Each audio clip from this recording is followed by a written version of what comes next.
La V400 a une petite particularité, c'est cet écran ici, c'est le SpeederPad de FLSun et je vous explique à quoi il sert. Pour faire simple, c'est un micro-ordinateur qui contient un logiciel qu'on appelle Clipper qui permet d'améliorer grandement la qualité et la vitesse d'impression. Sur l'écran, on va retrouver plusieurs onglets, dont l'onglet température qui va vous permettre de régler la température de la buse et du plateau classiquement, soit manuellement en rentrant la valeur voulue, soit avec des pré-réglages. Il y en a un pour 4 filaments, PLA, ABS, PETG et filaments flexibles. Tout en haut, on a Cool Down qui permet d'éteindre le chauffage. Ensuite, vous avez Action qui va vous permettre de bouger les moteurs de l'imprimante. Ici, au niveau des bras, dans Extrude au niveau de l'extrudeur, avec deux options intéressantes, Loud et Unloud, qui vous permettent de charger et de décharger le filament respectivement. Ensuite, vous pouvez modifier la vitesse de ventilation. Ici, vous avez des macros préenregistrées, elles ne sont pas très intéressantes, elles servent à allumer et éteindre les lumières, mais vous pouvez en mettre plein d'autres que vous pourrez configurer vous-même.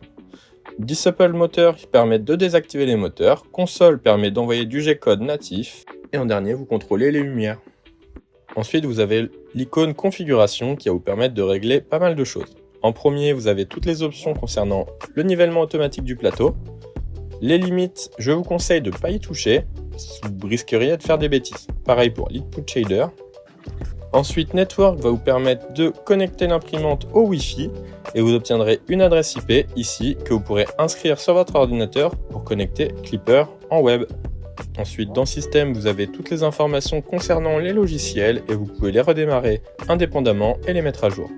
Pour finir, dans Settings, pas mal d'informations concernant l'écran et quelques choses pas très intéressantes, clairement. On va donc pouvoir revenir sur le dernier onglet, Print. Vous avez d'abord la clé USB si elle est branchée, avec tous les G-codes enregistrés et les G-codes envoyés depuis l'interface web. Lorsque vous êtes en cours d'impression, vous retrouvez pas mal d'options aussi, donc la pause et l'annulation de l'impression.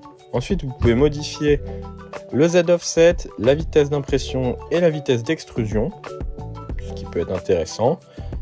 Et en dernier, contrôle, donc vous pouvez modifier les températures de buse de plateau, la vitesse de ventilation, ici je suis sur la première couche donc elle est désactivée.